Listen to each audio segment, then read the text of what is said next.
Another great topic, another very important topic, and something that everyone will go through is when you're at community college, you will be alone. You will be surrounded by a lot of people that aren't really similar to you, whether it's in demographic, whether it's your age, whether it's your personality, because community college is not like high school. It's not like middle school. If you're an 8th grader, all your classmates are going to be 8th graders. In community college, that's not the case.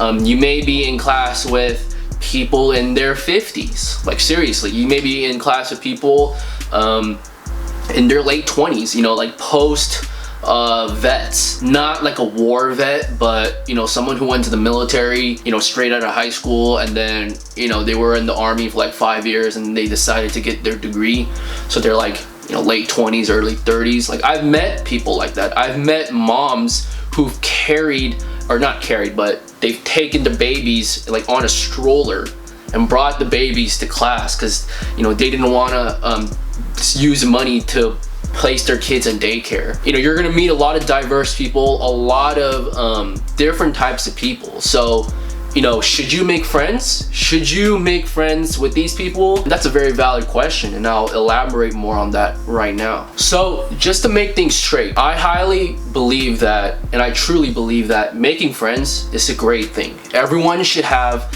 a close friend. Everyone should have friends because in life it's very difficult to do things by yourself. No matter how independent you are, no matter how much you rely on yourself and like, oh, I don't need anyone, I don't need any supporters. There are some people out there who think like that, but it's always good to have support. It's always good to have a supporting foundation, whether it's your family or whether it's your friends. But for me personally, in community college, my goal wasn't to make friends. My goal wasn't to go to class, oh dude, this guy looks chill, like I'm gonna go talk to him and chill with him. That wasn't my goal. As kind of crazy as it sounds, my goal was to not meet people. It wasn't to make friends, but it was to get my A's and transfer. That was my #1 priority. That doesn't mean that I shunned people. It doesn't mean that when someone approached me, I'd be like, yo, like get away from me, don't talk to me. No, if there was someone that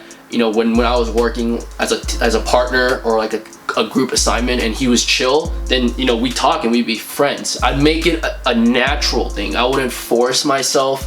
I wouldn't initiate anything to start a friendship. It wasn't like that. That doesn't mean that I had no friends in community college. I did have a handful of friends in community college who I met in class, whether it's for certain lab classes or my general education classes. But to be honest, it wasn't really like a close, we weren't like BFFs for life. We weren't like having sleepovers or anything. It was more like we were chill in the classroom setting.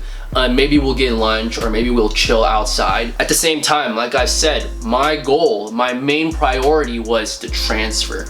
I said, dude, I'm gonna work hard 2 years, transfer, and then make friends at wherever I went, wherever I transferred to, which I did. At the end of the day, it's your choice. Like I always said, and I will continue to say, the most important thing is your GPA. So if you can make friends, if you can talk to people, hang out with people outside of class, and still maintain your good GPA, hey, by all means, go for it.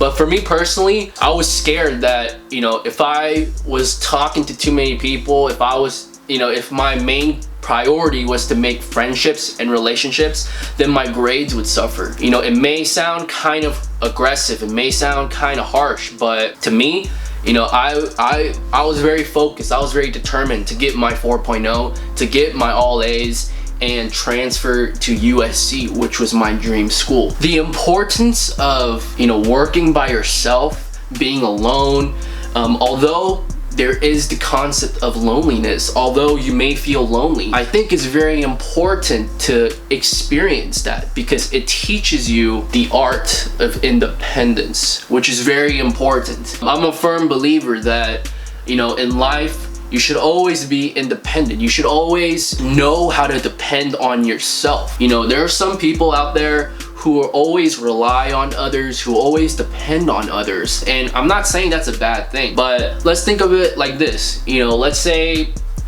40 years from now, 30 years from now, I mean, that's a long time. But let's say that your family dies, you know, a lot of your friends move away and you may be moving to a different state for your job, and then you're alone. You know, if that's the scenario, if that's the case, who can you rely on if you're always relying on others? It's very difficult. So might as well learn how to rely on yourself, learn how to be independent, because you should always be confident in yourself, in your abilities, and you should always be able to be independent. It's very important. Going back to the friends topic, like I said, at the end of the day, it's your choice. But don't sacrifice friendship in community college for getting poor grades. You know, you may say, oh, but you know, relationships, friendships are for a lifetime. Dude, trust me, you can make better friendships, better, higher quality relationships at the place you transfer to, and that's coming from experience. But friends are important. You know, don't be that dude who just doesn't talk to anyone. You know, be friendly, be chill, but get your 4.0.